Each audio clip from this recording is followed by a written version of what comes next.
दोस्तों, हम अपने जीवन में हमेशा अपने मन को लेकर परेशान रहते हैं। हम यह सोचते हैं कि हमारा मन भला शांत कैसे होगा। हमारे मन में तो तरह तरह के विचार चल रहे हैं। हम काम कुछ और करना चाहते हैं, लेकिन हमारा मन हमसे कुछ और ही काम करवा लेता है। इससे पहले कि आप अपने मन को शांत करने का प्रयास करें, यह जानना जरूरी है कि मन का व्यवहार शांत होने वाला है ही नहीं। अगर मन शांत होने वाला हो सकता तो इस दुनिया में सभी के मन शांत हो गए होते और हर कोई अपना जीवन सुखी सुखी बिता रहा होता। फिर न तो कोई हंगामा होता और न ही किसी तरह की कोई तकलीफ। सभी का जीवन खुशी खुशी बीत रहा होता। फिर न तो आप और न ही मैं पैसे कमाने के पीछे भाग रहे होते। समस्या तो यह है कि हम ज्यादा से ज्यादा चीजें इकट्ठा करना चाहते हैं, क्योंकि हमें लगता है कि हमारे पास जितनी ज्यादा चीजें होंगी हम उतना ही सुखी रहेंगे। लेकिन वास्तविकता तो यही है कि बाहर की किसी भी चीज में कोई सुख नहीं है और न ही उनमें कोई दुख है। और यही कारण है कि जब हम किसी चीज के पीछे भाग रहे होते हैं, जब हम कोई चीज पाना चाहते हैं, तो उसे पाकर हमें पल भर के लिए खुशी तो मिलती है, लेकिन बाद में हम उस खुशी का एहसास नहीं कर पाते। वह खुशी दुख में परिवर्तित हो जाती है। और इसी प्रकार से हम एक चीज से दूसरी चीज, दूसरी से तीसरी चीज के पीछे लगातार भागते रहते हैं, क्योंकि हमें ऐसा ही लगता है कि यदि हम वह चीज पालेंगे तो हम सुखी हो जाएंगे। लेकिन वास्तविकता में वही सुख हमारे दुख का कारण बन जाता है, जिस कारण हमारा मन बेचैन रहने लगता है। हम उस चीज को पाने के लिए तरह तरह के उपाय करते हैं, जिस कारण हमारा मन और भी बेचैन होने लगता है। और यह बेचैनी धीरे धीरे चिंता का रूप ले लेती है और हमारा मन पूरी तरह से अशांत हो जाता है। हमें कुछ भी अच्छा नहीं लगता। हमें लगता है कि जो कुछ हमने मांगा था उसका उल्टा हो रहा है। सब कुछ हमारे विपरीत जा रहा है। और फिर हम अपने मन को शांत करने के लिए ध्यान करना शुरू करते हैं, क्योंकि एक ध्यान ही वह मार्ग है जो हमें ज्ञान की ओर ले जाता है। वह हमें यह बताता है कि बाहर किसी भी चीज में कोई सुख नहीं है और न ही दुख है। दुख और सुख तो हमारे मन का भ्रम है। यह हमारे मन की एक उपज है, जिसके लालच में हमारा मन हमें यहां वहां भगाता रहता है। जैसे कि महीनों से भूखे एक भिखारी को अगर एक सूखी रोटी भी मिल जाए तो वह उसके लिए सुख है, वह उसके लिए अमृत है। और ठीक उसी के विपरीत यदि किसी धनवान के घर पर 56 प्रकार के भोग भी बन जाए, तब भी वह उसे खाकर तो दुखी ही रहेगा। यह तो उनकी मनस्थिति पर निर्भर करता है। इसे और अच्छे से समझने के लिए आज की जो कहानी मैं आपको सुनाने जा रहा हूं, इस कहानी के माध्यम से आप यह समझ पाएंगे कि हमारे मन की स्थिति क्या है और हम इसे कैसे नियंत्रित कर सकते हैं। तो चलिए बिना किसी देरी के कहानी शुरू करते हैं। एक समय की बात है, एक गांव में एक युवक रहता था जिसका मन बहुत ही अशांत रहता था। वह हमेशा तनाव में रहता। वह अपने मन को शांत करना चाहता था, लेकिन उसे कोई भी उपाय नजर नहीं आ रहे थे। उसके जीवन में कई प्रकार के दुख थे, जिनके कारण वह हमेशा तकलीफ में रहता, तनाव में रहता। एक दिन उसे पता चला कि उसके गांव में एक बौद्ध भिक्षु आए हुए हैं, जो सभी को दुख और सुख पर उपदेश दे रहे हैं। वह युवक तुरंत ही घर से निकला और उनके आश्रम जा पहुंचा। वहां पर पहुंचने के बाद उस युवक ने देखा कि वह बौद्ध भिक्षु सभी गांव वालों को उपदेश दे रहे थे। बौद्ध भिक्षु कह रहे थे कि सभी के जीवन में कोई ना कोई सुख और दुख तो आता ही रहता है, जिस कारण हमारा मन बहुत अशांत रहता है। और एक अशांत मन इस दुनिया का कोई भी सुख नहीं ले सकता। फिर चाहे उसे पूरी दुनिया की धन दौलत ही क्यों न मिल जाए, वह उसे पाकर भी दुखी ही रहेगा। परंतु जिस व्यक्ति का मन शांत है, उसके पास चाहे कुछ भी हो या न हो, वह हर छोटे पल का आनंद ले सकता है। वह हर पल को खुशी खुशी जी सकता है। इस दुनिया का और इस जीवन का परम सुख भी प्राप्त कर सकता है। इतना कहकर उन बौद्ध भिक्षु ने अपना प्रवचन समाप्त कर दिया और वापस आश्रम की ओर लौट गए। युवक भी उनके पीछे पीछे आश्रम पहुंच गया और इस युवक ने उन बौद्ध भिक्षु से कहा, हे गुरुवर, अभी कुछ देर पहले आप उपदेश दे रहे थे कि एक शांत मन हर पल का आनंद ले पाता है, हर पल को सुखी सुखी जी पाता है। लेकिन इस दुनिया में सभी के पास मन है और सभी के मन अशांत है, तो ऐसे में भला अपने जीवन को कोई सुखी सुखी कैसे जी सकता है? इस दुनिया में शांत मन किसी के पास नहीं। मेरे पास भी एक ही मन है और वह भी शांत नहीं है। गुरुवर, क्या आप बता सकते हैं कि मैं अपने इस मन को कैसे शांत करूं? तभी बौद्ध भिक्षु ने उस युवक को ध्यान के बारे में समझाया, ध्यान के फायदे बताए और उसे कहा, बेटा, ध्यान करने से हमारा मन शांत हो जाता है। हम विचारों के दलदल से बाहर आने लगते हैं और इस कारण हमारे जीवन में सुख उत्पन्न होने लगता है। यदि तुम भी अपने जीवन में सुखी होना चाहते हो, अपने मन के इन विचारों के दलदल से बाहर निकलना चाहते हो, तो तुम्हें ध्यान करना चाहिए। तुम्हें ध्यान का अभ्यास करना चाहिए, क्योंकि यही वह मार्ग है जो तुम्हारे मन को शांत कर सकता है और तुम्हें सही राह पर ला सकता है। उस युवक ने उन बौद्ध भिक्षु की बात मान ली। उस युवक ने उन बौद्ध भिक्षु को प्रणाम किया और वापस घर चला गया। घर पहुंचने के बाद उसने ध्यान करना शुरू किया। वह रात भर ध्यान करता रहा, लेकिन उससे उसे कोई लाभ नहीं हुआ। इस कारण वह अगली सुबह फिर से उन बौद्ध भिक्षु के पास पहुंचा और उन बौद्ध भिक्षु से कहता है, गुरुवर, आपके कहे अनुसार मैंने रात भर ध्यान किया है, लेकिन उससे मुझे कोई लाभ नहीं हुआ। मेरा मन तो अभी भी अशांत है। आप तो कह रहे थे कि ध्यान करने से हमारा मन शांत हो जाता है। तभी वह बौद्ध भिक्षु उस युवा से कहते हैं, ध्यान कोई एक बार करने की चीज नहीं है, ये तो अभ्यास है और धीरे धीरे समय के साथ मन शांत होता जाएगा। इस पर वह युवक कहता है, हे गुरुवर, मेरे पास इतना समय नहीं है। मुझे कोई ऐसा मार्ग बताइए जिससे जल्दी जल्दी मेरा मन शांत हो जाए और मैं खुशी खुशी अपना जीवन जीने लग जाऊं। ऐसे तो मेरा बहुत समय बर्बाद हो जाएगा। मुझे कुछ ऐसा बताइए गुरुदेव, जिससे मेरा मन आज के आज और अभी शांत हो जाए, जिससे मैं सुख की अनुभूति कर पाऊं, मुझे सुकून मिले। उस युवक की यह बात सुनकर बौद्ध भिक्षु मुस्कुराने लगे। उन्होंने उस युवक से कहा, बेटा, मेरे पास तुम्हारे लिए कुछ ऐसा है जिससे तुम्हारा मन अभी के अभी शांत हो जाएगा। इतना कहकर वह बौद्ध भिक्षु अपने आश्रम में गए और अंदर से एक घड़ा लेकर आए और उस युवक को थमाते हुए कहते हैं, जाओ और पास की बह रही उस नदी से इस घड़े में पानी भर कर लाओ। उन बौद्ध भिक्षु के इतना कहने के बाद उस युवक ने वह घड़ा हाथ में ले लिया और नदी की तरफ जाने लगा।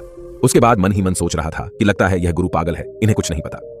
भला यह घड़ा मेरे जीवन में शांति कैसे ला सकता है? ये मेरे मन को शांत कैसे कर सकता है? लेकिन उसके पास और कोई रास्ता नहीं था, जिस कारण उसने घड़ा लिया और पास वाली नदी के पास पहुंच गया। उसने उस नदी में से उस घड़े में पानी भरना शुरू किया। लेकिन जैसे ही उस व्यक्ति ने उस घड़े को नदी से बाहर निकाला, तो उस युवक ने देखा कि उस घड़े के चारों ओर छोटे छोटे छेद हैं, जिससे पानी तेजी से बाहर की ओर निकल रहा था। उसने लगातार कई बार प्रयास किए, लेकिन काफी बार कोशिश करने के बाद भी वह उस घड़े को पूरा नहीं भर पाया और थक हार कर उन बौद्ध भिक्षु के पास वापस लौटा और क्रोधित होकर कहता है, गुरुवर, आपने यह कैसा घड़ा दिया है? इसके चारों तरफ तो छेद है, भला मैं इसमें पानी कैसे भरकर ला सकता हूं? जब भी मैं पानी भरता हूं, इस घड़े के छेदों से सारे पानी बाहर निकल जाते हैं। इस घड़े को मैं पूरा नहीं भर सकता। तभी वह बौद्ध भिक्षु उस युवक को शांत कराते हुए कहते हैं, बेटा, शांत हो जाओ। तुम्हें तुम्हारे प्रश्न का जवाब ही तो दे रहा हूं, और यदि तुम क्रोधित अवस्था में इस जवाब को सुनोगे तो इसे समझना तुम्हारे लिए मुश्किल हो जाएगा। इसलिए शांत हो जाओ और मेरी बात समझने का प्रयास करो। ये जो घड़ा मैंने तुम्हें दिया है, इसे अपना मन समझो, और मन केवल दो ही प्रकार से शांत हो सकता है। पहला यह कि तुम उसे लबालब पूरा भर दो और उसमें कुछ भी और आने जाने की जगह न बचे। क्या तुम इस घड़े को इस प्रकार भर सकते हो? इस पर वह युवक कहता है, हे गुरुवर, मैं इस घड़े को लबालब नहीं भर सकता, क्योंकि जब भी मैं इसमें पानी भरता हूं, सारा पानी तो छेद से बाहर निकल जाता है। तभी वह बौद्ध भिक्षु उस युवक से कहते हैं, ठीक इसी तरह हम भी अपने मन को कभी नहीं भर सकते। हम जितना इसमें डालते जाएंगे, वह सब कुछ हमारे शरीर के द्वारा बाहर आता रहेगा। फिर चाहे वह क्रोध हो, प्रेम हो या फिर दया, हम जो भी अपने अंदर आने देते हैं, वही हमारे अंदर से बाहर भी आता है। और इसीलिए मैंने तुम्हें छेदों वाला घड़ा दिया, क्योंकि ये हमारी मन के जैसा ही है। और जब हम इस मन को बस भरना चाहते हैं, तब तुम अपना समय बेकार कर रहे हो। क्या तुम्हें एक पल के लिए भी ये नहीं सोचा कि इसी प्रकार तो तुम अपने मन को भरने में भी लगे हुए हो? क्या इससे तुम्हारा समय बर्बाद नहीं हो रहा? क्या इससे तुम्हारा जीवन बर्बाद नहीं हो रहा? क्योंकि जिस भी चीज से तुम अपने मन को भरोगे, वह तो बाहर निकल ही जाएगी। उस युवक को अपनी गलती का एहसास हुआ। वह तुरंत उन बौद्ध भिक्षु के चरणों में गिर गया और उन बौद्ध भिक्षु से कहता है, गुरुवर, आपने सच कहा। मैंने कभी भी इसके बारे में नहीं सोचा कि मैं अपना जीवन अपने आप ही बर्बाद कर रहा था। ठीक है, मैं तो इस बात से अनजान था, लेकिन आज आपने मेरी आंखें खोल दी। परंतु गुरुवर, अगर यह मन को पूरी तरह भरने का पहला तरीका मन को शांत नहीं कर सकता, तो मन को शांत करने का दूसरा तरीका कौन सा है? गुरुवर मुस्कुराते हुए उस आदमी से कहते हैं, दूसरा तरीका है कि अपने मन को पूरी तरह खाली कर दो। इस पर वह व्यक्ति कहता है, गुरुवर, आप ही मुझे बताइए कि मैं अपने मन को खाली कैसे कर सकता हूं। तभी बौद्ध भिक्षु कहते हैं, बेटा, यह तो बहुत ही सरल है। बाहर का कूड़ा अपने भीतर मत जाने दो। इस प्रकार तुम्हारा मन अपने आप ही खाली हो जाएगा।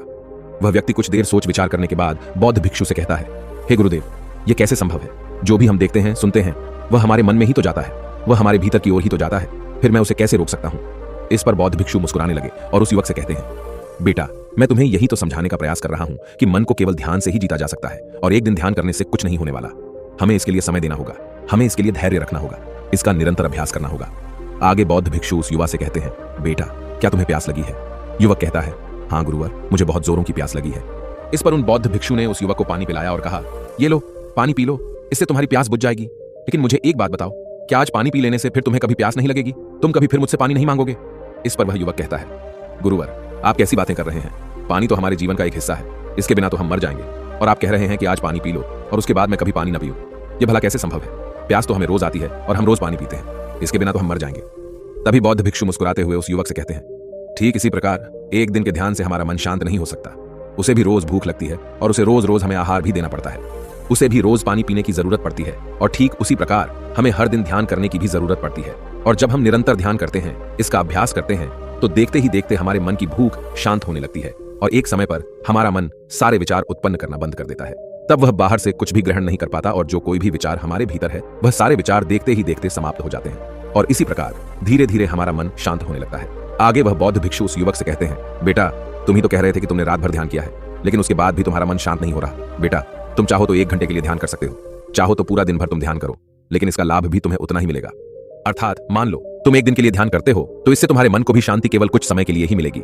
यह हो सकता है कि वह 1 घंटे के लिए शांत रहे, या फिर केवल कुछ क्षणों के लिए, लेकिन वह शांत अवश्य होगा। लेकिन जैसे ही उसे फिर से भूख लगेगी, वह फिर से अशांत हो जाएगा और फिर से यहाँ वहां भागने लगेगा, और वह अपने विचारों की तलाश में आगे बढ़ेगा, क्योंकि उसे भी तो भूख लगी है, उसे भी तो खाना चाहिए, उसे भी तो पानी चाहिए। जैसे कि जब तुम्हें भूख लगती है, तुम अशांत हो जाते हो, क्योंकि तुम्हें भोजन चाहिए, पानी चाहिए, ताकि तुम अपने पेट की भूख को मिटा सके और तुम्हें शांति मिले। इस पर वह युवक कहता है, आप सत्य कहते हैं, मैं ही गलत था, मेरी ही गलती है। मैं अपने मन को अवश्य शांत करके रहूंगा, फिर चाहे इसके लिए मुझे कितना भी समय क्यों न लग जाए, मैं भी उस सुख को प्राप्त करके ही रहूंगा। मैं इस खाली घड़े में पानी भरकर अपने जीवन को बर्बाद नहीं करना चाहता। मैं अपने मन को शांत करके ही रहूंगा, मैं अपने मन को पूरी तरह से खाली कर दूंगा। इतना कहकर उस युवक ने उन बौद्ध भिक्षुओं को प्रणाम किया और वापस अपने घर की ओर लौट गया। दोस्तों, हम लोगों के जीवन में भी कई प्रकार की समस्याएं हैं, और हम उन समस्याओं का समाधान करना चाहते हैं, और अंत में हमें जो मार्ग मिलता है वह ध्यान है। हम ध्यान तो करना चाहते हैं, लेकिन हम उसके परिणाम को तुरंत पाना चाहते हैं। जब हम शुरू में ध्यान करते हैं, तो हमें उसका कुछ भी लाभ नहीं मिलता, और हमें लगता है कि यह व्यर्थ है, इससे हमें कोई भी फायदा नहीं होने वाला, क्योंकि हमें तो सब कुछ जल्दी जल्दी चाहिए। लेकिन वास्तविकता तो यही है कि ध्यान सब्र और समय मांगता है, और साथ ही उसे शांति भी चाहिए। परंतु हम इतने अशांत हैं कि हमारे भीतर ये तीनों चीजें नहीं हैं। इसीलिए अपने भीतर धैर्य पैदा करें।